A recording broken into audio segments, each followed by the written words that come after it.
show how I sleep in the back of my pickup. A lot of people ask me what I've been doing, and I've been traveling back and forth from New York to Georgia. So I've been doing some work, and as you could tell, I came back down and I had to bring some equipment down. But during my journeys down here, it's about 1,000 miles, and sometimes I have equipment like that, and I don't like to leave it out without supervising it, so I end up sleeping in the back of the truck.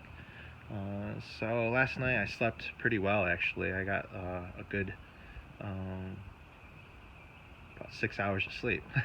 I stopped driving around midnight and stopped at a truck stop, and yeah, slept back here for 6 hours. That's all you need. So there's my pillow and my sleeping bag. I do a lot of hiking, so I bring my hiking bag. My hiking bag's right up there. Excuse the mess, I just got back and everything. But pretty much this is how I set it up. I sleep with my tools. I actually sleep on my tools. And this mat right here is just like a foam mat that you use for roofing and stuff, but that one hasn't been used yet, so that's that. And then here is a yoga mat that I borrowed from my friend. I actually have to give it back to her. What does it say? Follow, practice, up, love, listen, try, vision. Okay, so that's her yoga mat, and I'll probably have to get my yoga mat, but I was trying to find it back in New York, but I couldn't find it. So this is a piece of plywood, and I put it on top of my my back seat right here, so it flattens everything out. And literally, I put my pillow, as you saw before, I sleep in that corner, and then I sleep diagonally. And I'm about 5'9", 5'10" on a good day, and I sleep there pretty well. And that's where I can actually stretch out. I have to sleep corner to corner. Sometimes, at night, I put my feet up along the footrest here. I mean, not the footrest, the hand rest right here, and up top of the window. But where I felt the comfortable spot was sleeping in that corner, my head that way, and my feet right in this corner. Obviously, my shoes are off and everything. Luckily, I didn't cut myself this time. I usually take all this stuff out, but I didn't. I just slept it on, and that would have really sucked if I cut myself with those shears right there. But anyway, so I'm just gonna remove some of the stuff here, and then I can show you exactly how I pack my equipment underneath here. All right, so back again.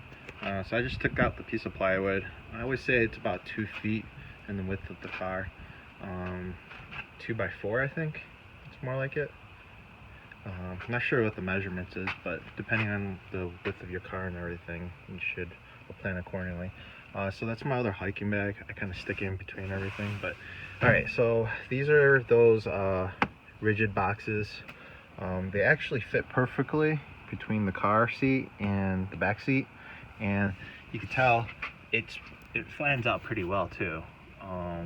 So when you put the board on, it actually supports it from falling in between where your feet goes, I should say. And then so this is my flooring box. I keep all my flooring equipment in here. It's the mid-size box, and then I have the smaller box here. This is my electrical box here. So I keep that right underneath the seat, and it actually fits in there perfectly. So if I lift the seat up, here we go. So when I lift the seat up, I'm able to put that there, and then put this job box here. I'm able to put my laptop in the middle where it's secure. I don't really have to access that during the road usually. And then I keep my hiking bag there. In there's my cooking equipment. I didn't cook this time. It was actually raining when I got back. So on this other side here, orange peels, it's my other job box right there, from Rigid. It's the mid-size one again, and like you can see right here, it levels out perfectly.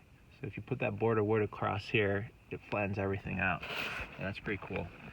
And then let me see if I can lift this part up with one hand. So if I lift this side up, it's my other smaller box for my screws and nails. Obviously you can't put all your tools back in here. I still have a lot of tools in the back of the truck and the toolbox, but you know, I use these to actually consolidate space and also give me support for the boards. Alright, well, hope this video helps out and answered a lot of the questions that a lot of people asked me, you know, how I sleep in the back of my pickup.